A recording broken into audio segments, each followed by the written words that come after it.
Μιχάλη Ταμίλο ότι πρωτού έρθεις μου λέει θα έρθει από εδώ πέρα, ρίξ του.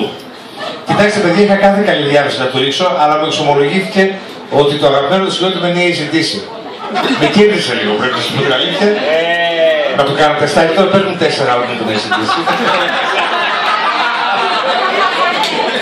Ξέρει, για να λέει ξέρει, δεν υπάρχει. Λοιπόν, έγινε το best of, το greatest hits και το live. Εντάξει. Λοιπόν, έγινε λοιπόν η ιστορική συνάντηση, μέλος του Ελληνικού Κοινοβουλίου με μέλος του Ράδιο Ερβίλα, το λέτε και διαπλοκή αν θέλετε. Λοιπόν, εγώ δεν σκόφευα ούτως ή άλλως, ήταν κανονισμένο ακριβώς. Ο Μιχάλης Ταμίλος είναι ένας από τους 300, ο οποίος ψηφίστη από το άλλο των Τρικάλων. Χρειάζεται να πω κάτι παραπάνω? Όχι. Λοιπόν, καλώς ήρθε λοιπόν, είναι πολύ ωραία, οποιοδήποτε μπορεί να έρθει να πιούμε ένα ποτάκι μαζί και να διασκεδάσουμε. Εμείς συνεχίζουμε το πρόγραμμά μας όπως το είχαμε προαποφασισμένο τέλος πάντων, και επειδή αισθάνομαι την ανάγκη να επικοινωνήσω μαζί σας, θέλω να σας πω μερικά πράγματα, γι' αυτό ήρθατε άλλωστε. Καταρχήν θα σας πω κάτι επί προσωπικού. Μιχάλη, πόσο χρόνο ξέρετε?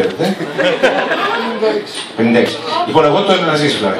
Λοιπόν, εγώ τον Μάρτιο, παιδιά, θα γίνω 50 χρονών, 4 Μαρτίου κλείνω τα 50. Και στην ηλικία τώρα που είμαι, μην κοιτάτε που κατάλαβες, άλλοι είναι... Άλλοι που φαινόμαστε ίσα και είναι νεότεροι. Λοιπόν, στην ηλικία που είμαι, παιδιά, σκέφτομαι πολύ σοβαρά το θέμα των γιατρών. Και με αφορμή αυτό ήθελα να σας πω ότι ήταν δύο πλαστικοί χειρουργοί και τα λέγανε δίπλα στο τζάκι και ο ένας έλειωσε.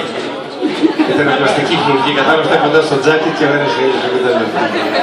Επίσης, στο ίδιο θέμα, πηγαίνει τώρα να σας πω το αγαπημένο μου. Είναι δύο γυναικολόγοι, χωρίς παρεξήγηση, είναι δύο γυναικολόγοι λοιπόν, και λέει ο ένας τον άλλον, θέλεις μετά τη δουλειά εσύ να βγούμε να πιούμε κανένα ποτάκι, να δούμε και κανένα πρόσωπο? Κατάλαβες, πρόσωπο.